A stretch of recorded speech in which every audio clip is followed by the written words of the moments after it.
what do you do when you're under a lot of stress? Like, what's your strategy for it? When you identify it, how do you handle it? Yeah. So I guess I could think of a couple different ways that approaches that I take. But one thing that I always default to, especially if I'm in a very stressful situation, is something I learned from one of the Dale Carnegie books, and I think the book is called like How to Stop Worrying, and it has a very pragmatic kind of tool set, and it pretty much first asks you, in that stressful situation that you're in, especially as it relates to anxiety or worrying, it first asks you, what are you worrying about, right? And you write that down. And then the second thing is, what can you do about it, right? And then the third thing is kind of like, why aren't you doing that about it? Or actually, I think there's like 7 steps, but and I'm kind of shortening it up a bit, but that always helps me figure out kind of what's going on. And the most important thing I think for me is collecting the facts, right? Because a lot of times we make assumptions and we jump to a conclusion, and that's why we are worrying. Whereas if you write it down, you kind of identify, okay, I need to collect the facts. That then I could figure out what to do about it. That makes a lot of sense. Get out of your head and onto paper where it can be somewhat factual, assuming your eyes aren't affected by the stress and it's changing the words on the page. Which happens. Yeah, that happens to people. Is there anything going on currently that's stressing you out? Anything heavy weighing on you? I mean, I think this time of year just kind of, I'll be one to say that, just wrapping up things from the end of the year are always a little bit stressful, taxes being one of them. Not that it's like this huge thing, you have to deal with it every year, but that's one thing that I've been kind of in the trenches on right now. Yeah, and you have a number of things that you work on. So I imagine you have like what, 3 organizations that you probably have to play in particular with taxes. There's some things where you're on the board, so they probably don't let you touch the taxes. That's not your responsibility. But I think there's like 3 things where you're probably having to deal with the taxes on it, right? Yeah, I would say there's, I am involved with a couple different organizations, and I'd love to jump into what those are. But fortunately, I've kind of detached from like dealing with the books on that side of things. So a lot of it is kind of just streamlined, and sometimes it'll come to me and I'll be like, okay, yeah, this looks good, or this sounds right. So the kind of like heavy in the books, fortunately, have kind of been lifted. That's nice. Yeah. Yeah, so it's just personal taxes you have to worry about? Personal taxes and just kind of organizing all the different kind of things. Yeah. Yeah. I think, with any type of paperwork, it's always kind of, for me, I always leave it to be like last minute. And this year I'm pushing myself not to make it last minute. And so I think that's why I'm kind of in it now. Whereas if we were at like right before the deadline, I would have been like, okay, I'm not scheduling anything around this time. I'm going to have to focus on this to get it done and then go from there. Yeah. But I think actually it's good to think. I didn't even realize until you asked the question, but it's good to think that I am kind of trying to prioritize that early. If that's one of the bigger things I'm worried about, I'm trying to prioritize that early versus always kind of getting it done right before the deadline. Yeah. On some level, it's probably just like sitting there in the back of your mind, like, oh, I got to get to that this week and I have to get to that, next weekend or whatever heck it's going to be. So by dealing with it now, even if it's just like a little bit, and then you're like, hey, I'm going to do a draft now, like a stupid draft, and then I'm going to look at it, next week. Like you can like really free up your mind to work on some of these other important things that you're working on. I think, you mentioned something that's really important, and that's that, when you save something to be at the end, like near the deadline, you don't have time to do what I call marinating, right? Like, I think you're so right, especially with books or taxes or anything important, paperwork, whatever it may be. It's important that you don't, when you have a deadline, sometimes you'll do it focused and carefully to get it done, but you don't have time to kind of go about your day, maybe watch a show, take a shower, and like think about it. Because I do feel like your mind is still processing it, even though you're not actively working on it. You're letting it marinate. And sometimes you end up figuring things out and maybe even thinking about things you were not thinking about. And so I used to, excuse me, I used to do this in school actually, is I would do a little bit of studying and then I would like purposefully like cut myself off. And then I would watch, it's strange to say it now, but a lot of times what I would do is I would watch the Cosby Show because I was, big fan of the Cosby Show. Can't really watch that now, but I would, watch TV or something and then kind of get back to studying. Nowadays, it might be like gardening or even, in the shower is when you do all of your thinking. But I think it's important to, give something a couple of days and then go back to it. And you end up thinking about things you didn't think about before. Yeah. I guess, on that note, taking that even further is meditation. And I don't know if you want to go into that rabbit hole, but that's something I'd love to chat about as well. Sure. Yeah. I'm generally curious what people do to like shock their system. I think there's a lot of people that recommend like cold showers or like an ice bucket, not ice bucket, but like an ice bath. And I have been curious. There's been a couple people I've had on where we've talked about this, where they say that they have like the next like couple hours is really powerful after they have like a really cold shower or like an ice bath, which is like on the state of like meditation. It's like, well, what if you just like optimize your day to like where you, once you start noticing a dip, you like jumped into a cold state for like 60 seconds, then you had like another 3 hours, then you jumped into it again. So you can just like really maximize your day and focus. I don't know if you get the same effect with meditation, so you don't have to like punish yourself.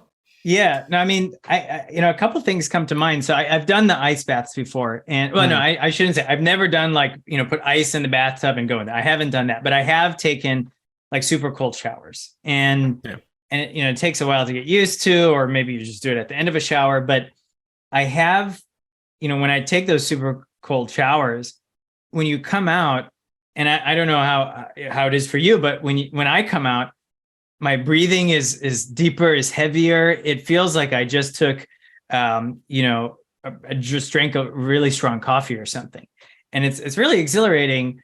Other things that I do that kind of give me that is actually adjust lighting, right? I have a pretty bright light here. It's not for lighting for my camera, but it's to kind of keep me focused. And so that's very helpful. That's something that I've done that's helpful. The meditation for me is not a direct effect afterwards. It's more of just kind of, coming back to one place and maybe, relieving some stress or whatever it may be. But there are definitely things I've done to kind of give me that jolt of energy, coffee included. Yeah. Yeah, well, if you ever guinea pig yourself on any of the things we just like, like every like 3 hours or something, let me know on the data so I can start, accruing this. Then we'll put it up there. Listeners can give me their data too in terms of like, is that effective or not? We can give people some results on it, however anecdotal. Do you? And this is kind of an esoteric question, but do you feel like you have a life's purpose, or in the sense of knowing what it is, or that it is achievable to be known? If it is something you can know, what is yours? I think. There is not one purpose that I think of, but there are a couple times in life where I've realized that, okay, this is what I should do in life. And I mean, you have had a historic medical issue, like in your past, you've had a medical issue that you resolved, and I think that was a powerful story. Then either we were chatting about it or I read it somewhere. I think we must have talked about it. And I think for me, I had something like that too with childhood cancer. And there's definitely a mindset like before I had cancer and then after I had cancer at the age of 16. And so to answer your question, I wouldn't say that I kind of know what it is that my goal is in life. But I have kind of identified that, life is not just this thing you plug into and continue going on, that you should actively be not just mindful from a meditation standpoint, but very actively being to kind of pursue different things on a daily basis. And to kind of link it to kind of company related work, I was looking at one of my pitch decks from a previous startup that I had. And, what we're doing now in alternative proteins is what I like to think of like big stuff, and I can go into the details, but the problem slide on this pitch deck from my previous startup was something along the lines of like, advertisers are spending billions of dollars that are lost at retail end caps, right? Shelves. And when I look at the problem slide that we are, for the startup I'm at now, which is like, saving, inspiring people and bringing optimized nutrition to the world. Like those are totally different things. So much that I was thinking like, what was I even like trying to do at that previous startup, like saving advertisers money. And so I think, I think it's a really interesting way to look at things. And, but with all that being said, I don't know if there's that one thing that I say, I'm here to do X, Y, or Z. Yeah. Do you find that it's as to the extent you look at other people and then think like, oh, do they do similar things to me? Am I like on the right track or whatever? Like not in a comparison way, but it's just like a self-assessment. Do you find it's easier for you to make decisions going through the fact that you had cancer compared to like the average person? Because I think the average person I think has a tendency to think that they are, especially as they're younger, like about our age group or lower, they feel like they're invulnerable and like they're just going to be another day. So I've noticed like when it comes to really hard decisions, people who haven't had stuff like that, it's like they kind of delay it a little bit. They take a little bit more time. I'm just curious, have you experienced that as it compares to your peers? Like you're a little bit more decisive in what you do. You're a little bit more like on the nose, even if you are like doing, helping out advertisers or whatever, like you're a little bit more snap too in terms of the decisions, like, like the quality of a day. I think, I mean, I when you ask that question, I think the answer is yes. Maybe a little bit less so now that other people have in our age group have gone through some hardships, and it has kind of defined them as well. But I remember going back to high school after my treatment was done, and I mean the things that I was worrying about before getting really good grades in physics class, for example. It was like strange to me that those were things that I was really focused on, right? Not that it didn't matter, but it just, it put things in perspective that, this is the life that we live. It might not last that much longer. And even if it does last long, the time on Earth is limited. You shouldn't necessarily be worrying so much, driving yourself mad that you didn't get the grade you wanted on a type of test. So I think, immediately I think about that specifically, how I felt when I went right back to school. It was a very different demeanor. And I think nowadays, there are certain things that I do feel like I could make quick decisions on because of that experience. But I think, not so much more than everybody else, because I do feel like if you look at the way life is kind of progressing for everybody, life has bumps in the road, and each bump kind of shapes you. So I feel like, for me, my experience was cancer at age 16, whereas other people in their 30s, 20s, 30s, 40s might have other bumps in the road that they have that pivot point for. Mm-hmm. It is weird that for the most part, people are like most people peak in terms of like are considered to be in their prime in their 40s and 50s. That's like right around the corner. Do you feel like that's weird in terms of like, like next, like I don't know how old you are, but like next 10, 20 years, like that's when you peak, like you're in your prime, you're not in your prime yet. You're still learning, like you're still growing into what the prime of human is, like that people consider to be prime. I think, I don't know. I don't know about that, because I think that I maybe I don't like the definition of prime, right? Because I feel like every day should be your prime, and I know that's not actually what it is, but I think for every age, right, you have certain things that are that should be kind of good for you at that relevant time. I do feel like the older you get, the more you learn, and I do feel like more people should be starting startups, for example, in their 70s. But maybe that's because I think that's an exciting thing to do. Maybe when you're 70, it's not that exciting.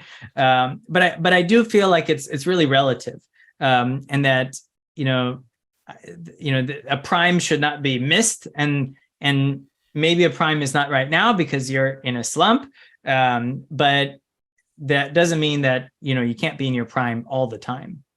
And maybe that's why I don't like the definition. Maybe it breaks it up a little bit. Sure. Yeah. Um, at the same time, just like as it relates to age, internally, when you think about how old you are, is there an age that comes to mind? So I'm 33 or 34. I'm not sure because I kind of just stopped calculating after age 30, right?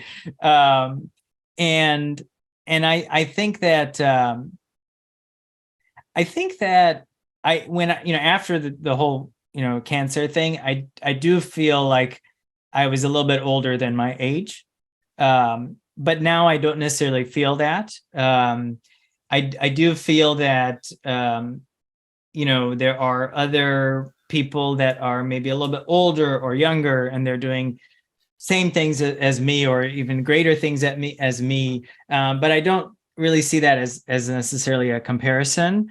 But I would say that I feel my age, and I think over the next 10 years or so, I might feel more my age or less my age as I have trouble either exercising or something like that. I'll probably physically feel it, but right now I don't feel like I'm outside of the age that I am. Whereas after kind of that experience I had in high school, I did feel like it kind of made me think of things in a different way. Yeah, that makes sense. So there's a lot of people either feel younger than they are, like mentally, not physically and stuff. But most people feel like they're like 23 to like 14. I don't know. So it's kind of curious. I'm like gathering data on this for these questions. What do you think happens to you? And this is a fun question to ask you. What do you think happens to you when you die? Yeah. I've thought a lot about like what happens to you from a standpoint of like your thoughts. Um, and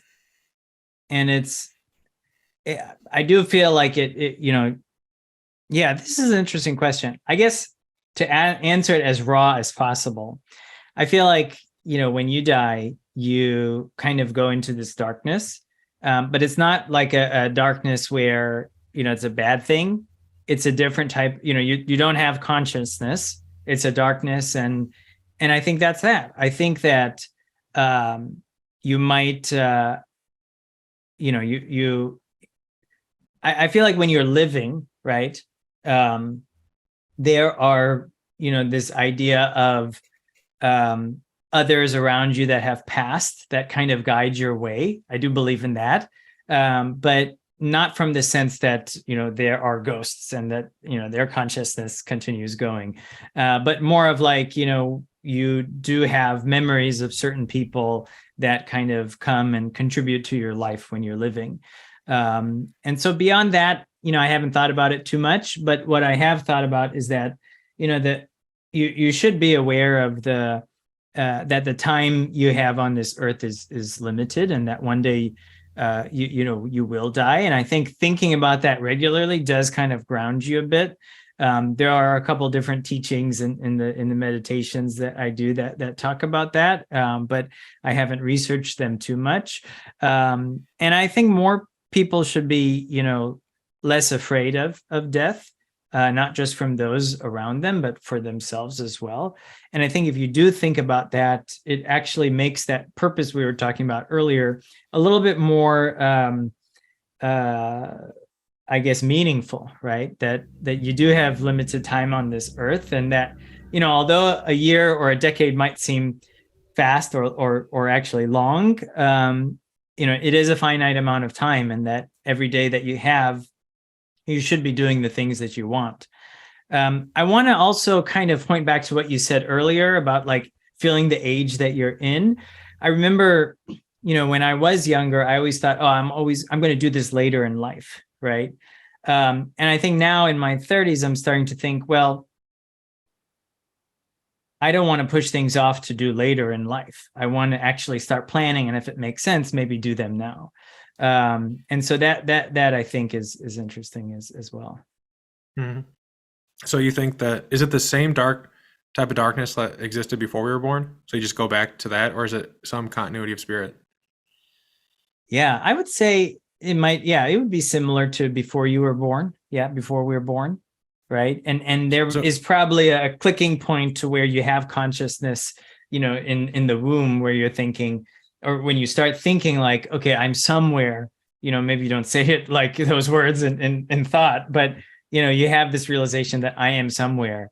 And then when you're born, it's like, oh man, I'm here. I feel it. I see it. I'm here. mhm. So there's no like fluffy clouds in this thing. So when people die, they just, that's it. They're just like stardust at that point. We just get broken down by worms. That's the way I feel it is. Yeah. And maybe there's like this concept of a soul where you're reincarnated into some, either another person or another, animal or something like that. And I like to imagine that, and physically we are, right, if you if you think about it. And so I don't know, I don't think about the concept of a soul too much. Yeah.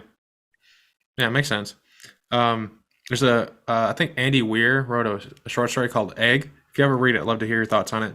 It's the basic premise. I won't spoil it for anyone. It's very short, but if true evil does exist, what do you think it looks like? What would it look like to you in the world? Evil. Yeah. Yeah, evil. I mean, I guess, just like we have different thoughts and emotions that make us feel happy or sad, I would say that evil comes from that. I think that anyone is capable of doing something that we would consider being evil. Some people do things that are considered being evil that maybe they don't mean to. And so, yeah, I mean, I feel like sometimes people get a little bit outside of their typical way of thinking, and that could cause mean things to happen, and then take that to the extreme, and maybe I would call that evil. I haven't heard of Egg, but I'm definitely interested in learning more about it. Yeah. So you think like the guy who invented like the catalytic converter and put lead in it and exposed an entire multiple generations to that would be an unintentional evil. Like, you haven't experienced like a sociopath trying to like hunt you hunt you down to and kill you. So like that's off the table. But you haven't you haven't seen you see bad in the world, but you don't see evil.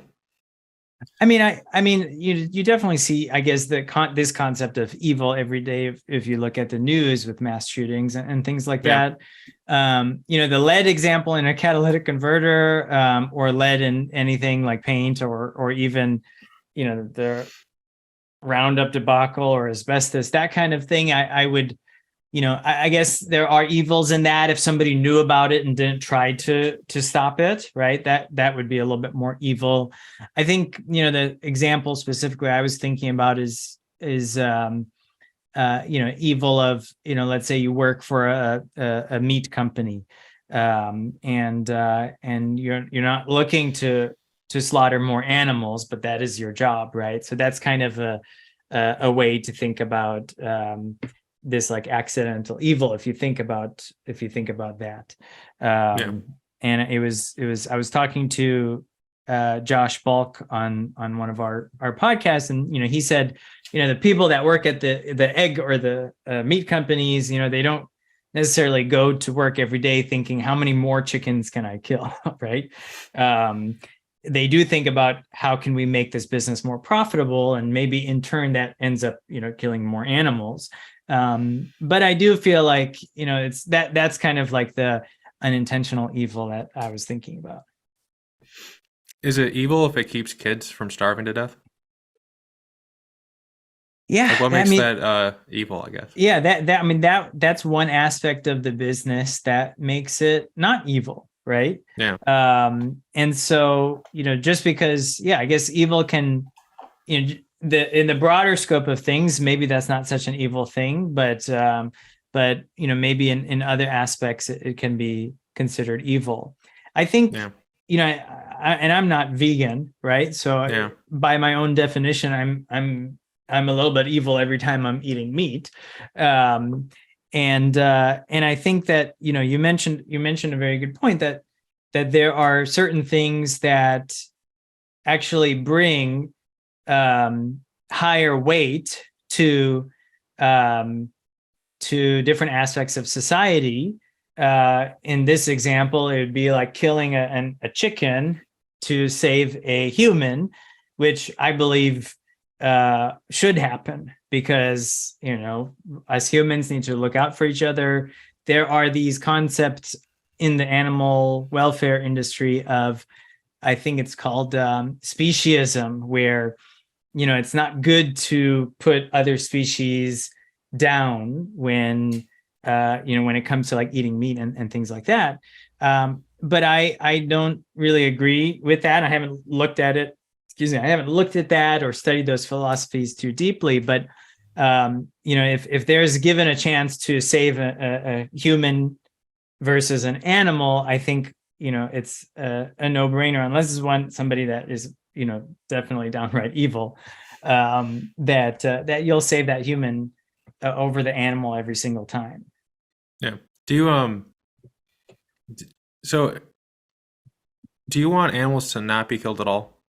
Like if everything could be just like, a little cell, grow it out, and we had the technology. Like if we were like 10,000 years ago, we don't have that option. Today we have that option. If we roll out that option, so it's an option universally, you wouldn't want any animal to be killed. I think the question is like, why are animals being killed, right? If we have to kill the animals to achieve something that we want to achieve, then and there's and there's no other solution, then that will happen because we want to advance the human race, right? But instead of thinking about this a little bit more, instead of thinking about it more theoretically, let's talk about actual meat consumption right now. Right? Do we need to be killing so many animals to thrive as a human race? Probably not. Should we go away from eating as much meat as we are? We definitely should. Is that easy to make that change? No, but I think that we are making advancements to get there. And I think it's no different than finding better ways to communicate than than it is to find better ways to have our food system as best it can be, whether that means eating foods that are healthier or even cleaner, and I think finding different ways to consume protein can be just as delicious, just as nutritious, if we find these alternative methods. Now, I want to actually say that I do believe that there are many benefits to eating animal proteins versus just plant-based proteins. And I think that's why it's so exciting to be, working in a field where you are looking at things like lab-grown meat or fermentation-based proteins and that kind of thing. So, and I went on a riff there, so I forgot what the original question was. I visibly saw you have like one of those mental stubbings of your toes where like it's like this is something you care very much about. Like when you like have like a conversation, like you say something, and then people just so I enjoyed it. I'm really trying to ascertain before we get into some of the meatier things that you're working on is, do you believe that animals have some equivalent to humans in value?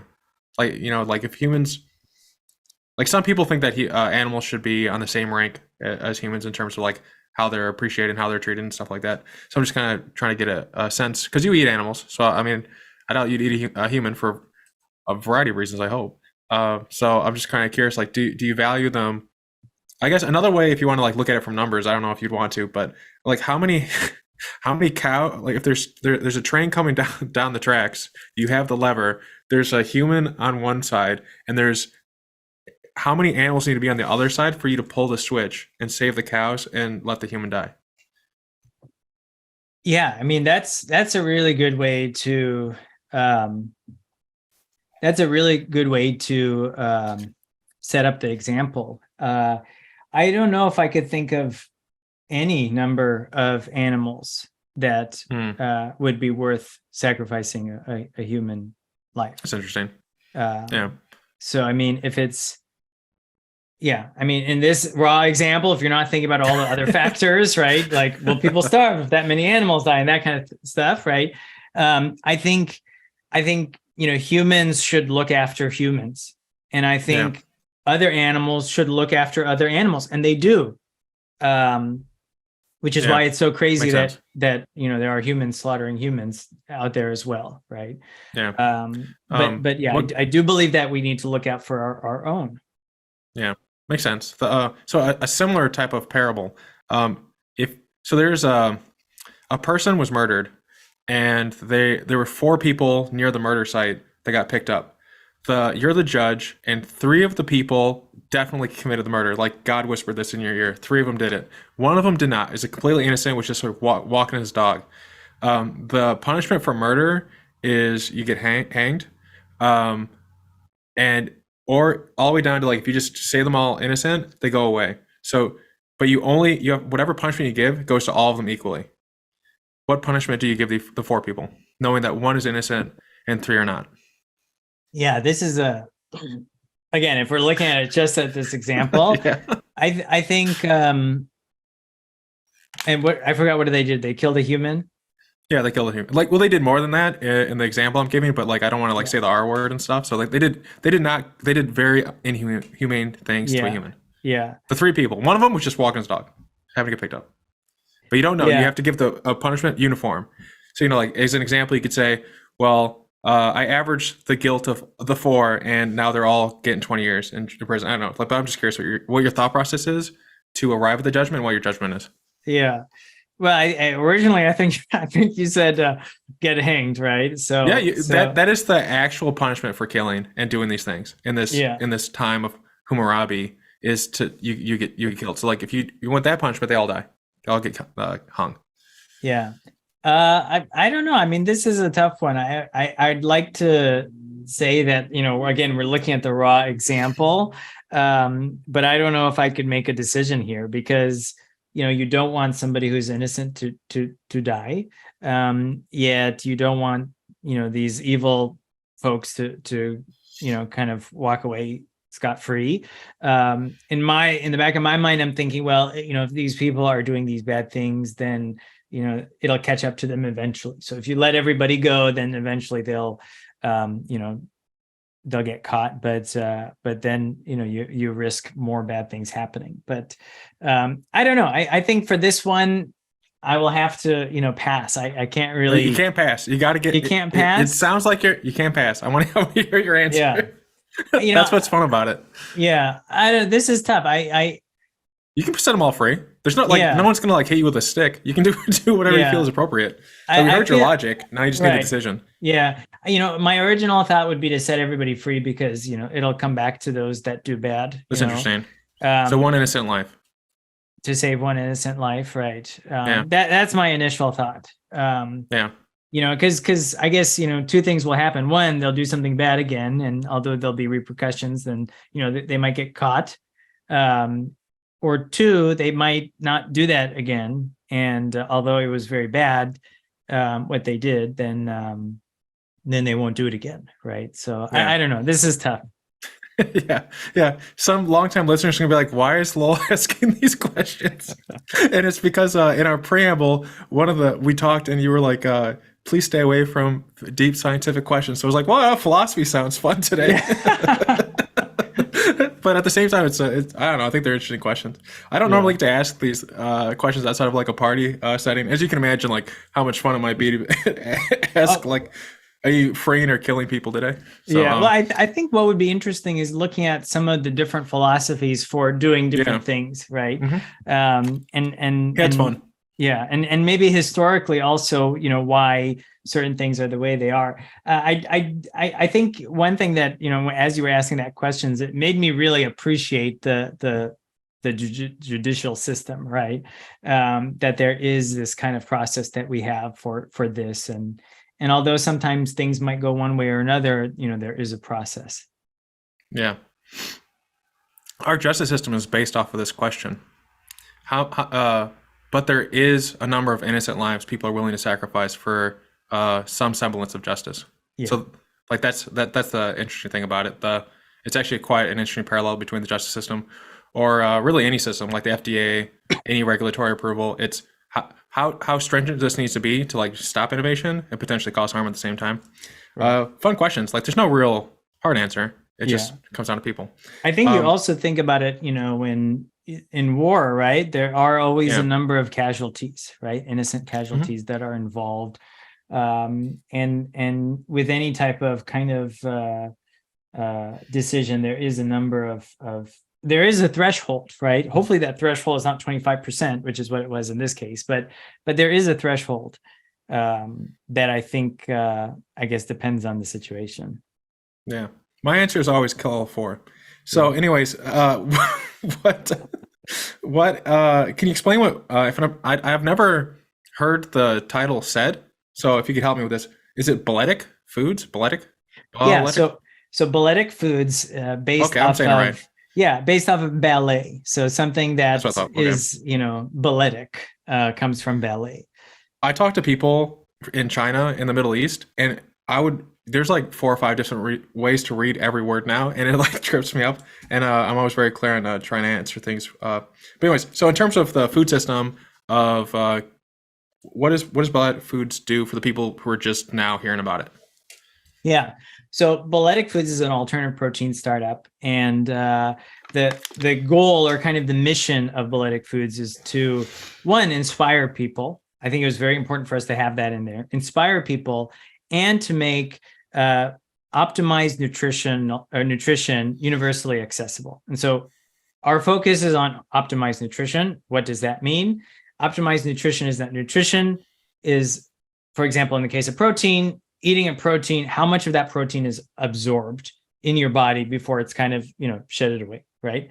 And when you're looking at alternative proteins, there's a lot of plant-based proteins that are very popular, but you look at some of the, what we call quality levels of these proteins, animal protein scores very high, which means most of what you're consuming in animal protein does get used in your body and not just kind of like exhausted out. And so what we're working on is creating proteins that are highly optimized and what we consider this higher quality to be retained gram for gram in your body.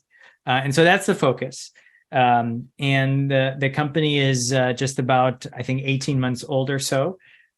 And Just learning to walk. Exactly. Yeah. And I think it's, earlier I was telling you that I was working on a startup where, to save advertisers millions of dollars. I think thinking about what we're doing here is just so different that what we do on a daily basis is a very large scale kind of type of thing. Whereas projects that I've worked on in the past, or I should say that, startups that I've worked on in the past have been, the focus has been business. Whereas what we're doing at Bolletic, the focus is solving a problem that I think is a very big problem. How is it? Are you able to get it comparable with meat? If meat's the gold standard in terms of absorption to the human body, and the human body, let's just say on average, the human body, because then there's people that have like difference in terms of how they absorb proteins and of that. But if meat, I was about to say human meat, it's like, my God. But if meat is the gold standard, are you able to reach that standard, or is it even possible to exceed it with what you guys have going on? Yes. Okay. It's ground beef, right? Wait, hold up. You're breaking up. I think I lost you for a second. Yeah, I lost you for a second. Can you hear me now? So I can hear you. Can you hear me? Okay. Okay. So I didn't hear anything after ground beef. I heard ground beef, but it went. Oh, okay. I think that's the last thing I said. So our benchmark is ground beef, and so if ground beef scores like a 99, you can actually go. Actually, ground beef is our benchmark. But there are ways you could optimize it to go even higher than ground beef. For example, goat milk is very high in protein, and I think more people should be drinking goat milk if they want more absorption from consuming protein. We're able to achieve higher than those benchmarks. And you do this by mixing different types of proteins. And when you look at some of the plant-based protein numbers, for example, pea protein or even soy protein, they're scoring very low. And the scoring system is known as DIAS, or digestible indispensable amino acid score. And so you look at pea protein, soy protein; these are scoring pretty low. So a lot of the protein that you consume actually gets kind of wasted and is not retained by the system. Whereas animal proteins are usually scoring higher. Goat milk, for example, scores pretty high. And if you get a nice ratio of these different types of proteins, it can score a little bit higher. And so that's what the team is working on. What my focus is more of being able to take that product and really get it into a distribution and manufacturing pipeline. So I'm a little, I said, we can't go into the deep science because my background is not biotech. Yeah, no worries. But what I have been learning on or learning about, and what my background is based on, is being able to take this process and really get it into the hands of the right people. Oftentimes in a food technology company like this, that's a long process. We're talking about 12 to 18 months just to start talking to the right people and getting So it's B2B? Yes, it's a B2B ingredient product. And so when we're looking at some of these sales pipelines that we're looking at, it's very important to make sure that who we're talking to is the right fit in terms of distribution, and that there's an interest and mission alignment there. Whether it's selling ingredients like this or other types of things, B2B is something that is very relationship based, takes a long time, and so we're just we hit the ground running, and that's kind of like what my focus is on, is finding out and really delivering. How can we get this type of protein to the right people when we're ready to manufacture at scale. Now, one thing that I've been learning about that I have not had so much experience in is really building the facility that can do that. And after touring different facilities, my concept of what a food or ingredient manufacturer was before is totally different now. And the amount of technology that's being used is actually quite impressive. And before I even started looking up alternative proteins, my dad had a farm, small organic farm in Hollister, California, and I saw a lot of inefficiencies on the farm, and I was thinking, wow, there are so many different ways that we could optimize this process with technology, whether it's drones or even very basic apps connected to modules for watering systems, irrigation, all that kind of stuff.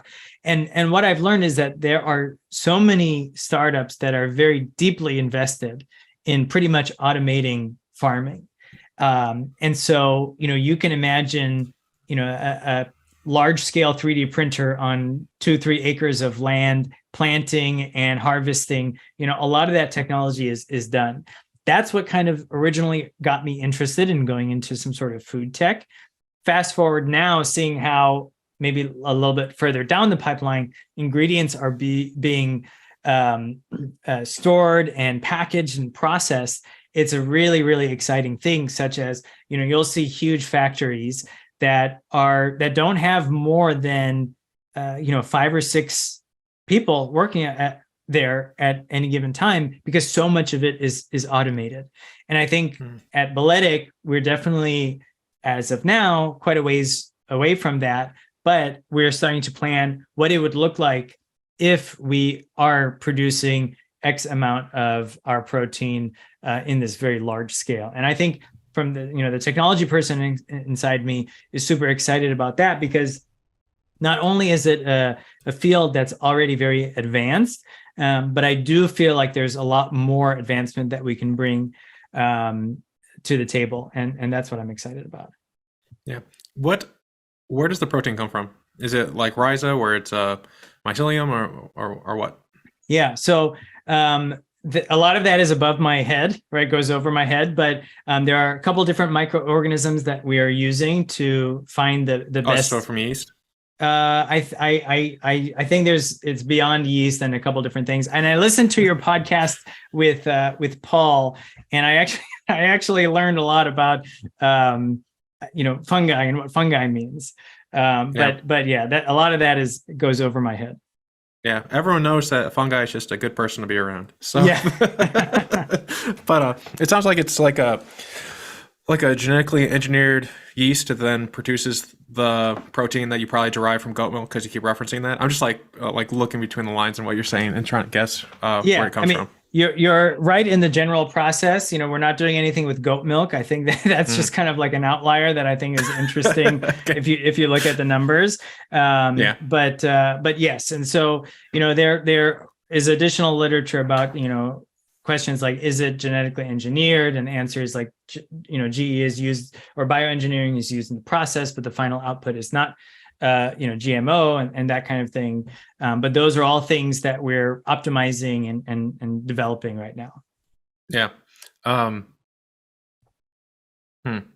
I won't like hit you with science questions then. There's like 4 or 5 I'm curious about. I won't be able to answer this.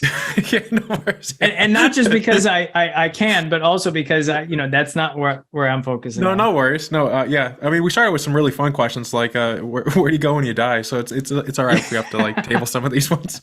But I think that's a general gist. And if there's like a scientist on your team, maybe we can like have them like in clip like over your face. This is how it works. But so is it? What is I don't know, it's like a Seinfeld joke, like what is with that airline food, what is with companies such as yours going the B2B route like Paul versus like having any component that could be B2C? If it is so nutrition and it has such a high absorption value, there's like 1 in 4 children in America that go without food to some extent, to the point where it's deforming their brains. They're not like they lose about like 10 IQ points compared to what they could be. So I could see like a small I guess that's B to G, but you could like find a way to like, you have some corporate B2B revenue coming in, and like some B2B. What's the G in B2G? Business to government. Oh, okay. I haven't heard of that one. Yeah, I think school systems count as a government. Okay. Yeah, I mean, it's technically like the defense sector is like B2G. I see. Okay. Yeah, but there's a lot of people out like that would need that type of thing. How do you guys? Is there any plans or anything in your thoughts about how, some people, if they have like sandals that are like ethically sourced and all these other things about it, they'll give like sandals or shoes to people in Africa who don't have shoes. Do you guys have any intention or any intentionality in, as you guys have something being built up to, like in America, for instance, if there's a funny quote from Crazy Rich Asians where like some of the Asians are eating around the table and they're saying, hey, you need to eat all your food. There's starving kids in America. So is there any intentionality or any thoughts into doing something like that, or is it just too soon? I think that's definitely a goal once we get to levels of production, is to be able to get there. I think that is something that we are thinking of from day one. As I said, our mission statement is about making this type of protein universally accessible. To do that, we need to produce very, very large amounts. And so I think that, eventually we will be able to get to the point where we can, swap out existing types of foods with our optimized ingredients, right? And so I think that's very important to us. I think it's definitely later down the road before we can execute on that. Yeah. But going to what you said about B2C, with a background in brand and design, B2C has always been very exciting for me. And we actually launched the company with a B2C CPG product. And it was a very interesting, not only branding exercise, product development, like food technology exercise for us, but ultimately what we decided is to scrap that because we wanted to focus on being able to create large amounts of the ingredient. And I think through great feedback from our advisors and investors. It was kind of a difficult, like, you're so attached to a CPG product that you have, but it was difficult, for us to say, okay, you know what, we do need to scrap this. Ultimately, that's what we ended up doing, and to focus on B2B and building out and scaling up our ingredient model. But it was definitely something that we started with. We thought it was going to be a great way to kind of enter the market. One thing that we learned very quickly, though, is that even if we did have our optimized protein at a very large scale for manufacturing, that doesn't necessarily mean our CPG product would have been a success. And I think that was the big disconnect, that even if we had the ideal product or ingredient ready now, that doesn't mean that the CPG was just going to take off. And I think that's the key factor, is that building a successful CPG brand is extremely difficult. And I really, hats off to everyone who has been able to make it happen. But I think that that's something that is not really kind of what we as a startup need to be focusing on right now. Yeah. And to give you some more, so many things. Yeah. And to give you some more details, that CPG product was a protein bar, savory protein bar, that was quite tasty. And we're still using a couple of formats of it in our product applications as examples. But going the CPG route, I think, would have taken a lot of advertising dollars that might not have necessarily led to continued growth in the CPG sector. People in the retail space, consumers that are purchasing products, they also they might love a product, but they might not love the format, and it's very costly to figure that out. And even if there's a format or product that's very popular at the time being, that doesn't mean that 1 or 2 years from now you're going to have that popularity without continuing to fuel that fire. So I think CPG is very difficult, and I think we're dealing with a little bit more of a difficult problem, even being able to scale our proteins out. But we can't be working on two very difficult problems at the same time. We definitely need to be laser focused. Yeah, that makes a lot of sense. For the factories themselves, are they basically like microbreweries in terms of what you need? Them, like, if you were just looking at it, what they would be like, or is there like really what's the differentiation from something like that? Because most of them look like microbreweries.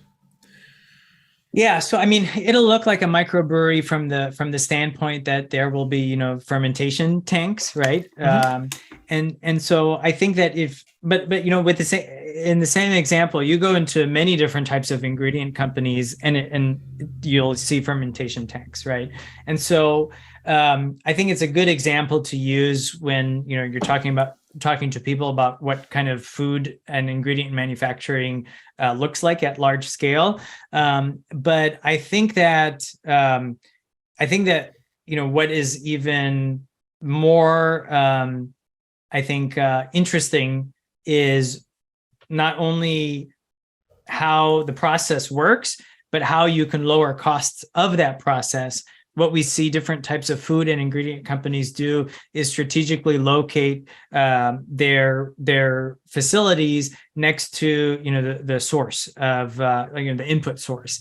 You'll see this in many agricultural towns in the U.S., where you'll see multiple different brands of food companies, food ingredient companies.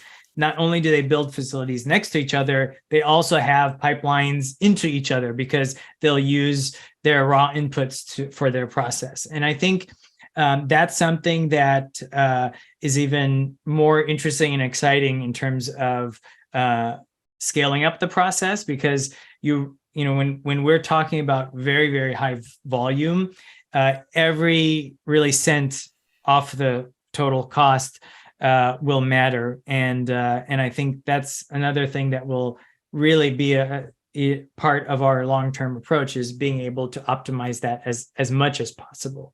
You oftentimes hear about things like renewable energy, like solar and that kind of thing. I think that stuff is important, but that stuff is those are technologies that are existing and a little bit part of the overall facility. costs that you can calculate right away. I think bigger factors in terms of building a facility is, where can you strategically locate it to where you could get low cost inputs that will drive the cost down overall. What are some examples of inputs that you need to be close to? Yeah, I mean, inputs like sugars or potato starches, things like that. I think that So Boise, Idaho. Yeah, no, and actually, it's funny that you mention Idaho because places like Idaho or anything that's actually centrally located in the United States is not only important from a standpoint of inputs, but also important from a standpoint of distribution.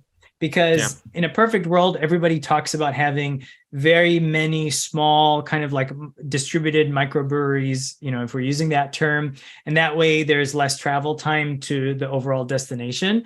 And you can achieve that with different types of food products. If you're doing like vertical farming of different type of leafy greens and things like that. But when we are, when we need to produce very large amounts of certain products, there's a handful of places that we can place it, not just in the US, but if you look at if you look at things globally. So I think that's even more important, is being somewhere that not only you have the input source, but is also strategically placed to where you can get it to a hub, and then from the hub to where it needs to be after that. Yeah. Since you listened to my Paul episode, you already know my pitch on Madison in the Midwest. I think, especially if it's something like what you're building, you're going to get way more for your buck. And honestly, people should give me a percentage for all the business I sent to this region, because the cost, like compared to the coast, and you've lived in California, it sounds like your whole life, like for what you pay out there. I recently was talking to someone who has, we haven't talked about square footage of your lab, but someone around the Bay Area is paying $44,500 a month for just their R&D lab space. It's not even their production thing. And that's for that amount of money, you could literally, you could own like a castle like out here. Like you'd have like the best of the best out here. Anyone out here who has nuance on that, please email me if you disagree. But like Tennessee and Madison are great, especially if you have if you want to repurpose some stuff, which is great. It doesn't sound like the factory itself is a part of what's special about your startup, in the sense of like Tesla, and they made a gigafactory. They literally designed a whole factory to slowly be scalable. They're on like phase 2 now of like 3 to 4 phases in Nevada. It was a really cool talk that Elon just gave about it. But it doesn't sound like that's a component. Like you're going to integrate new technology into it, but you're not innovating new technology and building a factory custom with this idea of like a gigafactory, but for the protein that you're making, for instance. And actually, as we were talking, I was thinking like, well, what if someone made like that type of factory for like different proteins, so then like they could just do it for everybody. But we already know my pitch on the Midwest, and if you haven't checked out Anchorage, Alaska, that'll be pretty great. But Madison's probably pretty good in terms of like repurposing what's already there, and then maybe like modernizing it with some automation technology. I don't know if you have been out there or not, but if you ever are, let me know, and we can meet up, because it's within drive. Well, so I grew up in the Chicago suburbs, actually. So that's right. You went to college near me. You went to I went to U of I in Champaign, and if you look at agriculture there, it's there's a lot of corn, right? Yeah. And so that could be a very nice potential input if you're building something like that. I actually want to go back to your Tesla example, because I think it is important to look at this type of scale and manufacturing like that, not in the sense that there will be like different phases and expansions and things like that, but more in the sense that you do need to be able to build, you do need to be able to build state-of-the-art technology that is able to produce very, very large amounts. Now, one thing that was interesting about that actually presentation that was given at the Gigafactory in Nevada, is that they did kind of like pan over to the members, the team members there quite a bit, and I think that's so important, because you typically don't see that in traditional food sector. I mean, that's not a food technology, but you don't see that too much in the food technology. Like, sure, we've seen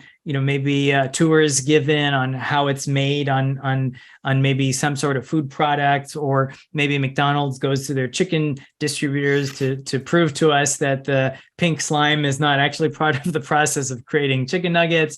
But I think we do need to be a little bit more open about what food technology is and where it can come from.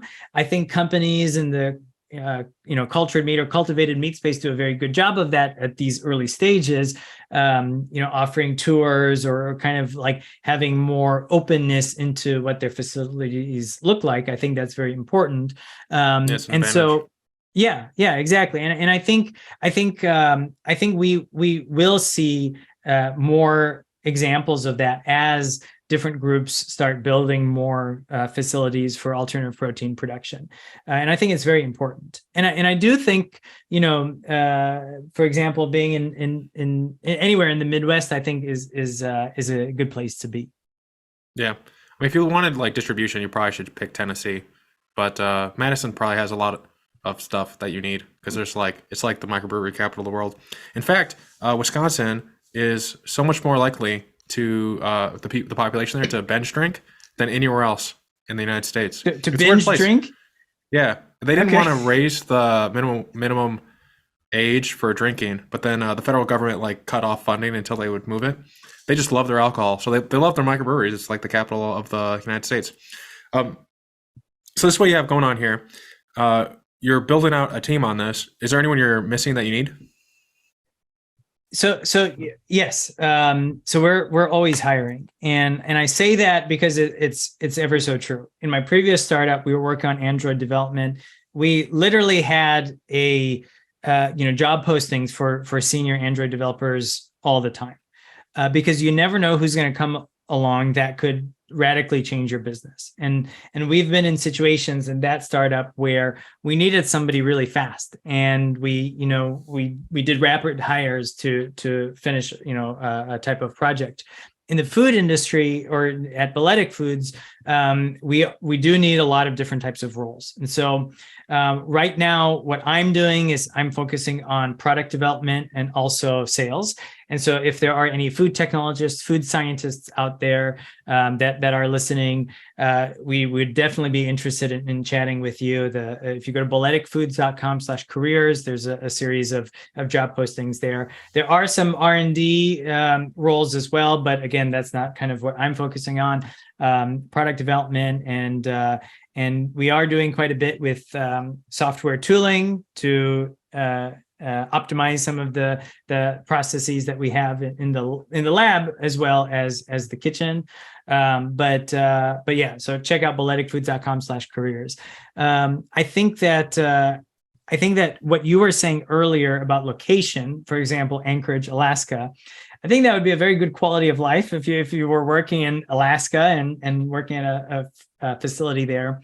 But you definitely need a lot of people to that are specifically focused in this type of technology. And I think that's one thing that is oftentimes the most difficult aspect of any startup. And I'm sure you know this as well with your current startups, is that finding the right people is very difficult. And so I am worried that, if we did have some sort of R&D outside of one of these hubs, then it might be difficult. We're actually in Davis, which is about an hour outside of San Francisco.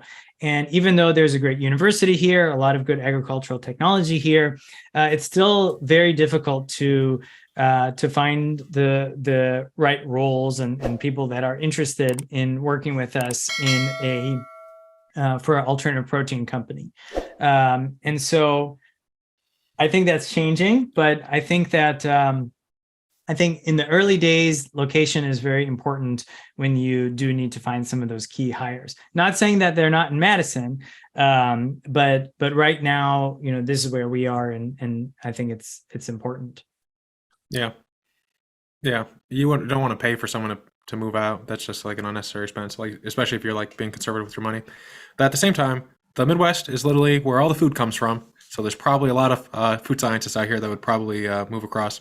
And 150,000 software people in the tech just got laid off in the last year. So there's lots of good people out there. I know several of them. You also put on a conference. Why do you keep putting on a conference every year? Well, why isn't like one good enough and you go on doing something else? What has you coming back? Yeah. So, we've been hosting the Cultured Meat Symposium. This will be the 6th year. And originally the podcast and the conference was a way for us to learn about what's missing in the industry. In 2018, it was a pretty early industry, and then eventually start a cultured meat company. So that was the original goal.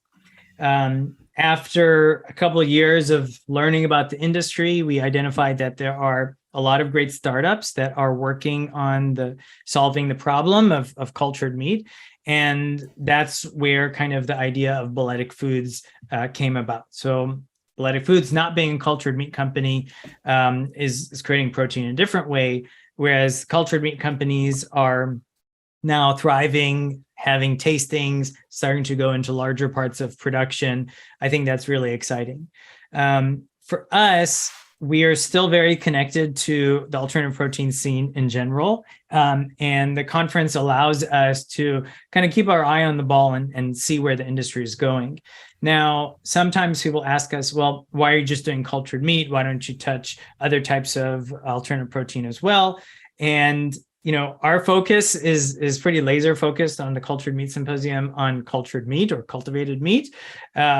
We just don't have time and resources to go into other types of alternative protein. If we did, then all of us that are running that conference are working full-time jobs or are at startups.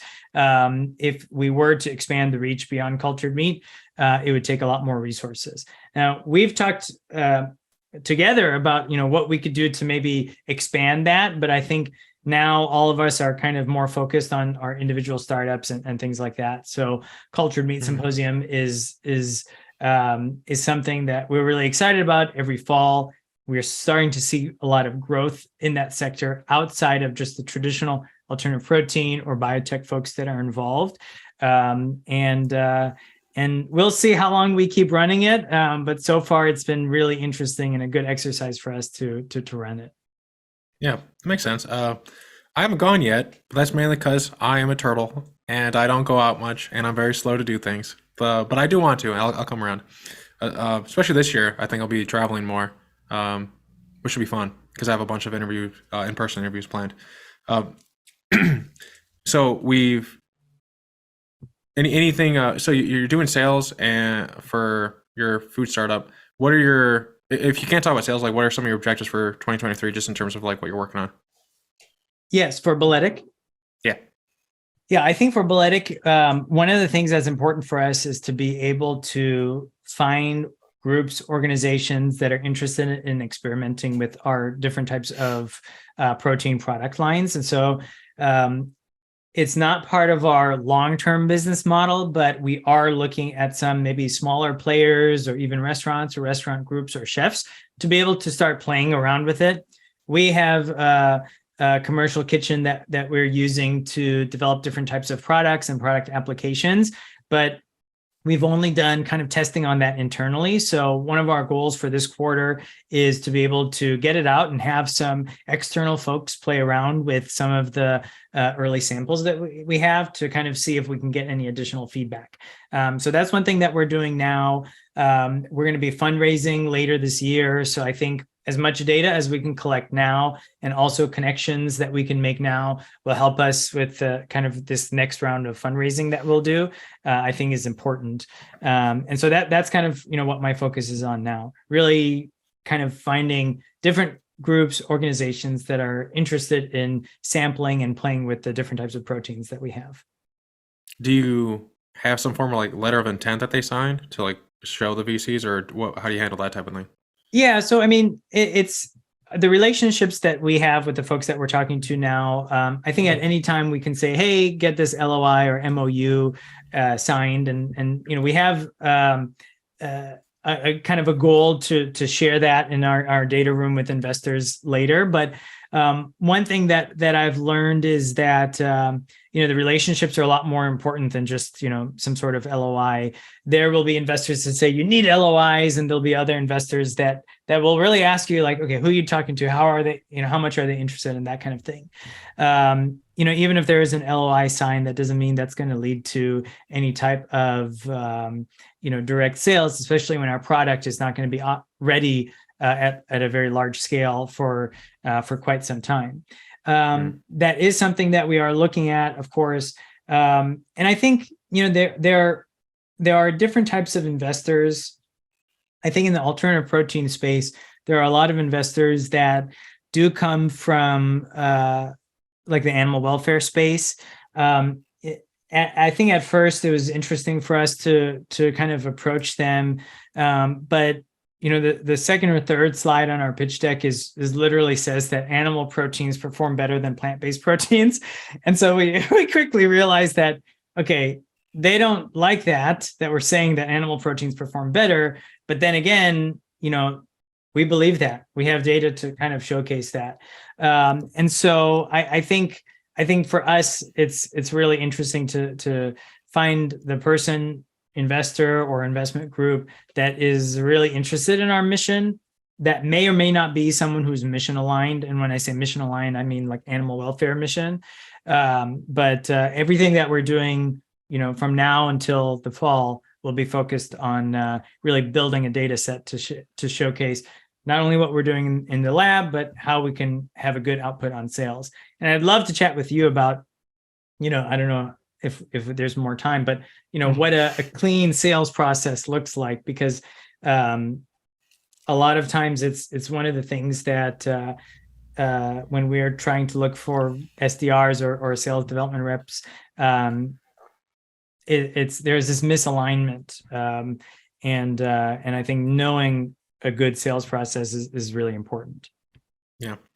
Well, off the cuff, I would say always hire 2 salespeople when you're starting out, because you don't really know who's doing a bad job.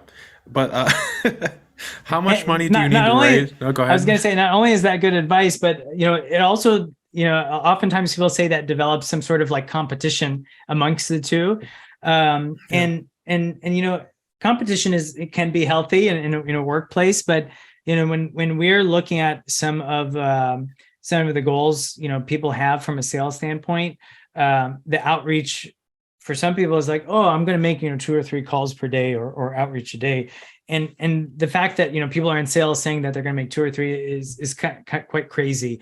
Whereas then you have somebody who's like, okay, we got to hit 60 a week, 120 a week, and then go from there. It's a totally different mindset. So I think sales and business is such a broad spectrum, but B2B sales is something that is a lot more kind of laser focused, and there's not as much BS, right? It's very easy to filter out the BS when somebody gets approached with a sales call.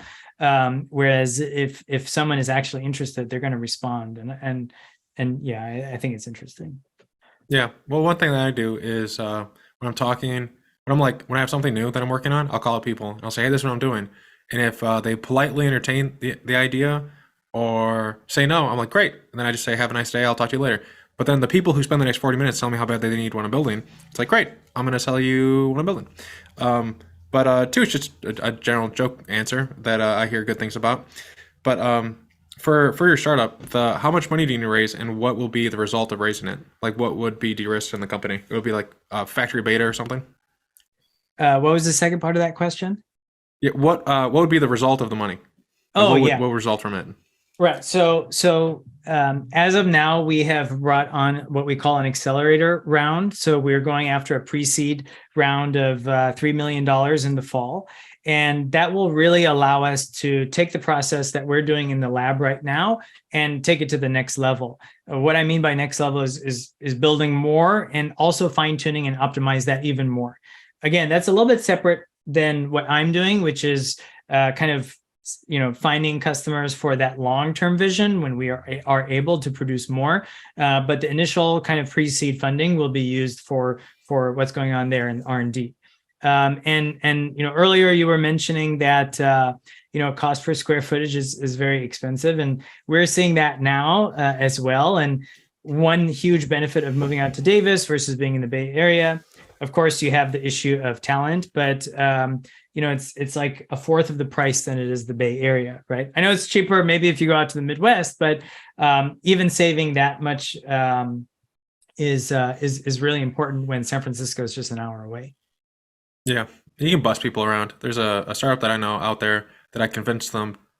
I don't know if I'm allowed to say this. I hypothetically convinced some people to like partner with a bunch of other startups, and then now they have like shuttles that they came into because of that. So instead of like something they couldn't afford on their own, they partnered with a couple other startups, and then they got shuttles that would like go to where people are like an hour away and bring them straight to their business. It was pretty nice.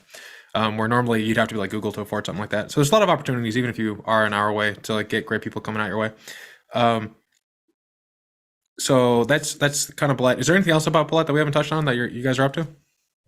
I think that's it about Bolletic. I think that Balletic, thank you. Yeah, Bolletic. Yeah.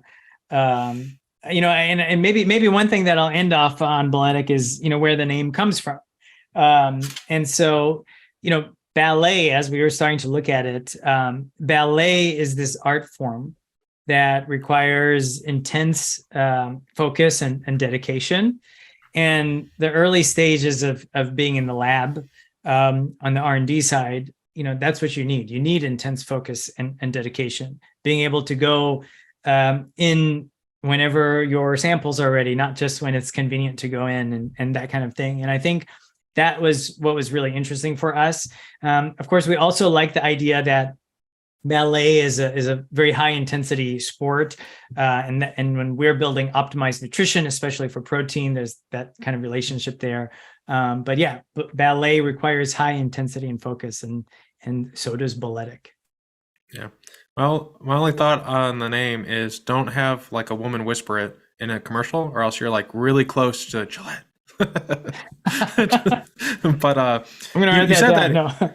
yeah, or you can do it deliberately and then get sued. But you said that it's GMO derived, but like the end product is not GMO, which the difference is probably something that I have to have like an expert on here to talk about. But I'm curious, like from a branding standpoint, what do you think? Why do you think people care about these things? Considering like an average apple has been engineered through selective breeding more than the Pop-Tart. Yeah, I think. I mean, I'm pro GMO, right? And Yeah, they're great. I do feel that there are it just wasn't marketed very well, right? I think there are a couple different things if you look at historically that made GMO the bad guy, whether it's Monsanto or whatever. But it has come to play where now people are very against it, when in reality GMO is good for the future of the food system. I think that although there's this kind of hump that we need to get over, I think as we continue to develop food products, we will kind of embrace that. There are a couple companies out there that are boasting proudly GMO. I think that's important. I thought it was actually interesting to have a podcast called the Proudly GMO Podcast. But yeah, I mean that's I think a big debate that has a couple different drivers. Like right? Yeah, they're definitely nuclear. Usually if I'm on a limited panel, I try to avoid that question. Otherwise the whole panel can be about that. But yeah, I don't necessarily think GMO is a bad thing. In our process, it's not like we're actively trying to make it non-GMO. That's just the way it is. And I think that more foods will be boasting that proudly GMO label in the future. Yeah. What advice do you have for individuals or companies who are interested in getting involved in the cell ag space? Yeah, I think the number one advice I have is reach out. Reach out to folks that are interested in, or reach out to folks that are in the space. You'll find that they're probably interested in helping you out. I want to give out a shout out to folks like Paul Shapiro, where he was one of the first few people that we reached out to. We weren't even sure if this would be a good idea, but he responded quickly and said, "Hey, I'd love to be on the podcast." And another person, Dan Lining, was the first ever episode that we recorded, and And then, that turned into something more. Now folks are reaching out to us, and as much as we can, we try to connect them to other individuals or empower them to work in the field or start a startup in the field. And so I think that's important. Add people on LinkedIn, follow people on Twitter. Before being in this, world of science, Twitter was just something that I just casually browsed on. But after being in the alternative protein space, Twitter is very active for scientists. And now Twitter is going through some changes, but I think the changes are for the better. So reach out to people on Twitter, follow people on Twitter. You'll be surprised at how many people will be excited that you're interested in cell ag. Yeah, if you want a litmus test to who to reach out to, if you find them on Twitter and you interact with more than 3 of their posts over the course of 3 days, you can reach out to them, and then they'll know who you are. So you wrote a children's book. I know that's on our docket to talk about. Why did you write a children's book? I know it's like getting people aware of it, but yeah. Why not like YA or something? I don't know, or like a graphic novel. So when we were started with the podcast, the number one question that we would get is, when is cultured meat going to be available? Right? People that were interested in it were either interested in it or completely against it, but they wanted to know when it was going to be available. And speaking to, and when you would Google it in like 2018, you would hear, oh, it's going to be available at the end of the year. And then people assume that every Whole Foods is going to have cultured meat by the end of 2018 or 19 or 20. And that's just not the case, right? We've seen companies do great things in terms of green lights on FDA, or even selling cultured meat in Singapore. But in reality, when we started thinking about this idea of the children's book, it's going to be another 10 to 15 years before cultured meat is widely available, right? And that's kind of most of the feedback we would get from scientists. If we go to conferences that were more marketing focused or VC focused, it would always be, next 2 or 3 years, right? But if we would go to more scientific conferences like the International Scientific Conference on Cultured Meat in the Netherlands, you'd see researchers say, hey, maybe in the next 5 to 10 years, this could be a viable solution for doing X, Y, and Z in the cultured meat space. And so, I was interviewing somebody from ProVeg, and they had this initiative that was involving young children to pursue and be more interested in plant-based eating. And that's when I thought, who's going to be making purchasing decisions in the next 10 to 15 years, right? And we always hear that some of the highest spending power for a market demographic is actually teens. And because they're spending money, that's their parents' money, but they're spending a lot of it on different types of, new products or food products or whatever it may be. And so who's going to be making impactful purchasing decisions in the next 10 to 15 years? It's the current, age 3 to 7 demographic. And that's where the idea of the children's book came about. And the children's book, I have a copy here. Where do hot dogs come from? And let's see, there we go. The blur is consuming it. We wanted to create a book that in a very high level discussed what cultured meat is. We didn't want to go into the details of animal slaughter. We didn't want to go into the details of too many of the details of the science. And we just go over the basics of what it could be. The actual scientific part is really taken by this concept developed by a Dutch engineer that has this like machine, what he calls the meat machine, that has different kind of capsules or segments that the cells go into, and then what comes out is a food product. And so we thought that was the perfect way to explain the science at an early age. And I think, our experience of writing this book has been very interesting in that we saw that folks that we didn't think would be interested in the topic were actually very interested. And so that's kind of why we wrote the children's book, who's going to be purchasing in the next 10 to 15 years. It's been a wild ride. I'll just say that. Yeah, well, I think the sequel, who's going to be purchasing the next 10 to 15 years, would be a pretty good one too, about financial literacy or something. It refers to food. Um, Outside of a children's book, what are some books that you recommend people check out? If in the age group doesn't matter. Yeah, so we used to use the term clean meat to refer to the cell-based meat or cultured meat or cultivated meat technology. That is a very good introductory insight to what cultured meat is. Of course, by one of your former guests that we've mentioned a couple of times, Mr. Paul Shapiro. I think clean meat is still a very good introductory. There's another book, Technically Food, by Larissa Zimberoff, who really outlines a lot of different novel technologies in the food space. And she does a good job of breaking them down and also showing a little bit more of maybe the founder stories, if you will. So those are two books that I think are very interesting to kind of get your feet wet into the space.